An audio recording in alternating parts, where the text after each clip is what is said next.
우리에게 주신 하나님 말씀, 구약 성경 예레미야 26장 16절부터 24절까지의 말씀을 함께 읽겠습니다. 함께 읽습니다. 시작.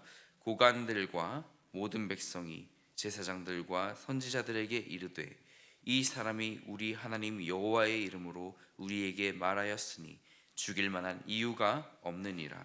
그러자 그 지방의 장로 중 몇 사람이 일어나 백성의 온 회중에게 말하여 이르기를, 유다의 왕 히스기야 시대에 모레셋 사람 미가가 유다의 모든 백성에게 예언하여 이르되, 만군의 여호와께서 이와 같이 말씀하셨느니라. 시온은 발같이 경작지가 될 것이며 예루살렘은 돌무더기가 되며 이 성전에 사는 산당의 숲과 같이 되리라 하였으나, 유다의 왕 히스기야와 모든 유다가 그를 죽였느냐?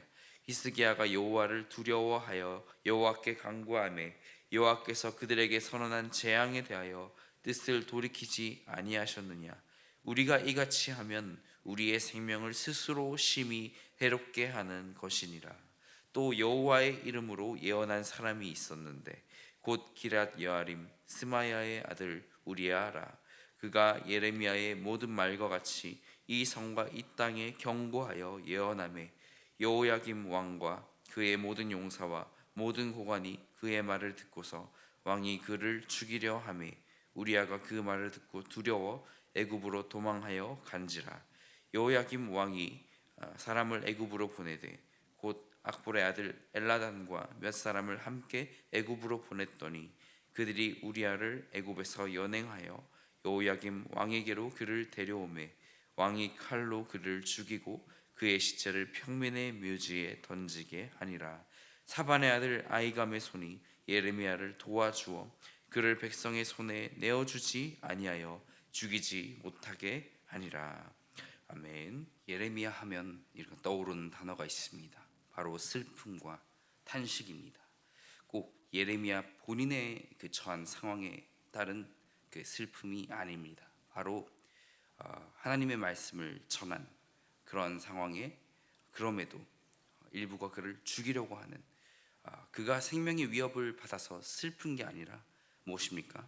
바로 말씀을 전할 때 듣지 않는 그러한 사람들, 또 그릇된 것에 대하여서 외치라는 그 하나님의 명령을 순종하여 나아갔을 때 니느웨 백성처럼 회개한 것이 아니라 더욱 그들의 마음이 완악해져서 그 말씀 전한 자를 죽이려 드는 그 상황이 슬픔이요 탄식할 일이었다는 것입니다. 오늘 말씀을 전체적으로 살펴보면 예레미야는 이 가운데 보호를 받았지만 같은 예언자인 우리야는 정말 죽임을 당했습니다. 우리가 구조를 살펴보며 나가기 원합니다. 먼저 16절부터 19절까지로 보면 예레미야가 이렇게 보호받는 그런 근거가 기록됩니다. 16절에서는 16절을 읽어보겠습니다. 시작. 고관들과 모든 백성이 제사장들과 선지자들에게 이르되, 이 사람이 우리 하나님 여호와의 이름으로 우리에게 말하였으니 죽일 만한 이유가 없느니라. 우리 한마디로 이 사람을 죽일 만한 이유가 없다라며 그 요약한 이 내용이 17절로 그 지방의 몇몇 장로들이 일어나 회중에게 이 의견에 대한 피력을 하게 됩니다. 18절도 같이 한번 읽겠습니다. 시작. 유다의 왕 히스기야 시대에 모레셋 사람 미가가 유다의 모든 백성에게 예언하여 이르되, 만군의 여호와께서 이와 같이 말씀하셨느니라. 시온은 밭같이 경작지가 될 것이며 예루살렘은 돌무더기가 되며 이 성전에 사는 산당의 숲과 같이 되리라 하였으나. 이어지는 그 19절 이 말씀이 선지자 미가가 예언했던 바에 대한 히스기야 왕의 예를 듭니다. 유다의 왕 히스기야와 그 모든 유다가 그를 죽였느냐는 것입니다. 그때도 예루살렘의 멸망에 대해서 미가가 선포를 했을 때에 그들이 미가를 죽였느냐라는 것입니다. 그렇게 하지 않았다는 것이지요. 그러므로 이 사람을 죽이는 것은 이 사람이 미가와 같이 또 여호와의 이름으로 예언한 것이기 때문에 그렇게 하는 것은 누구의 생명을 해롭게 하는 것이다? 우리의 생명을 해롭게 하는 것이다 라는 이 근거를 통해서 이 예레미야가 보호를 받게 된 것이죠. 과거의 역사도 그것을 아는 것이 또 중요한 것은 또 사람으로 하여금 또 영적으로 깨어있게 만드는 또 일부분이 되는 것 같습니다. 그들의 멸망을 예언함에도 그들이 깨어있다면, 이것도 하나님 말씀이라면 돌이킨다면 그들을 멸망하게 두시지 않는다는 것이지요. 반면 예레미야와 같은 시기에 활동한 예언자 우리아에 대한 말씀이 또한 나와 있습니다. 20절입니다. 또 여호와의 이름으로 예언한 사람이 있었는데 곧 기럇 여아림 스마야의 아들 우리아라. 그가 예레미야의 모든 말과 같이 이 성과 이 땅에 경고하여 예언하매. 23절까지의 그 말씀을 봤을 때 이 구절들은 스마의 아들 우리아가 위가와는 달리 좋은 결말을 이렇게 맞지 못했음을 보여줍니다. 왜 어떤 충실한 종들은 구원을 받고 다른 이들은 그렇지 못하는지는 하나님의 손에 달려 있는 것 같습니다. 하나님의 그 역사가 그 쓰여짐을 통하여서 우리가 듣고 또 읽고 깨달아 아는 바가 있기를 원합니다. 여기서 나오는 기럇 여아림은 예루살렘 북서쪽 약 8마일 정도 이렇게 위치해 있다고 합니다. 블레셋 사람들이 바라는 그 언약궤가 그곳에 보관이 되었습니다. 22절도 읽어보겠습니다.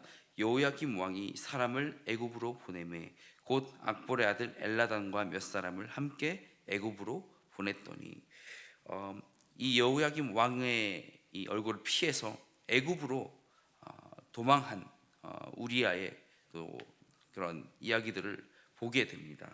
이 악볼의 아들 엘라단은 왕의 신하였던 미가야의 아들, 악볼의 아들 중 한 명일 수 있습니다. 엘라단은 예레미야의 두루마리를 태우려는 그런 여호야김 왕을 이렇게 막으려고 했었지요.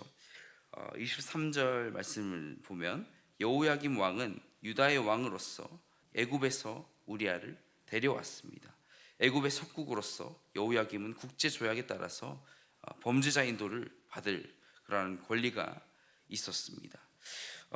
그 가운데 어쨌든 이 우리아를 여호야김 왕의 손으로 직접 이렇게 죽이게 되고 또 그의 시체를 평민의 묘지에 던지게 되는 여호야김 시대의 잔혹함을 보여주고 있습니다.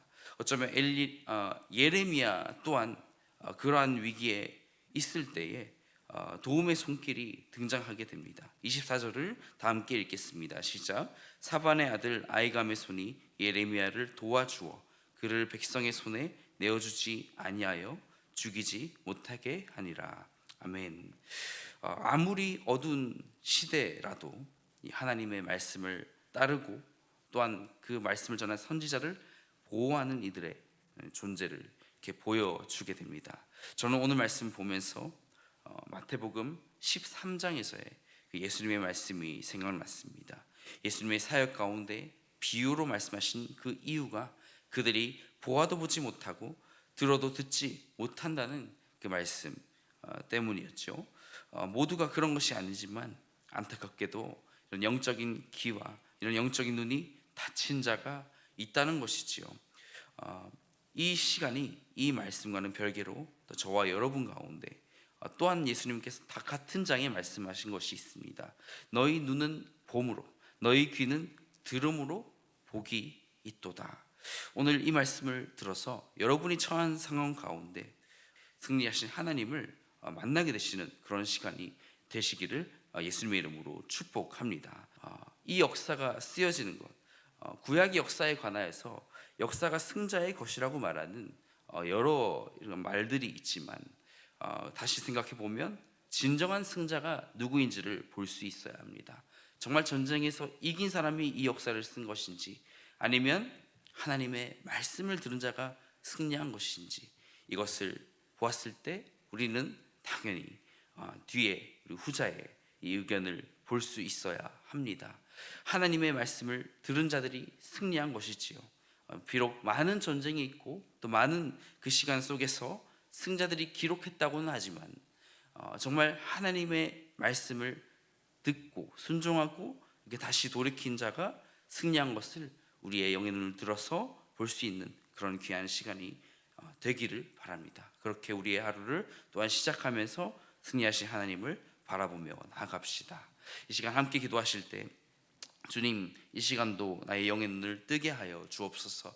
영적인 길을 열어 주옵소서. 또 하나님의 또 보호를 받은 그 예레미야와 또한 비록 죽음 가운데 내몰린 그런 우리아의 그 상황을 보지만 우리가 아무리 어두운 시대를 할지라도 우리의 영의 눈을 뜨게 하여 주시고 주님의 빛을 비추어 주셔서 하나님 우리의 마음이 완악해지지 않게 하시고 또 하나님 앞에 겸손히 나아갈 수 있도록 도와주시옵소서. 이 시간 함께 기도하며 나아가겠습니다. 기도하겠습니다.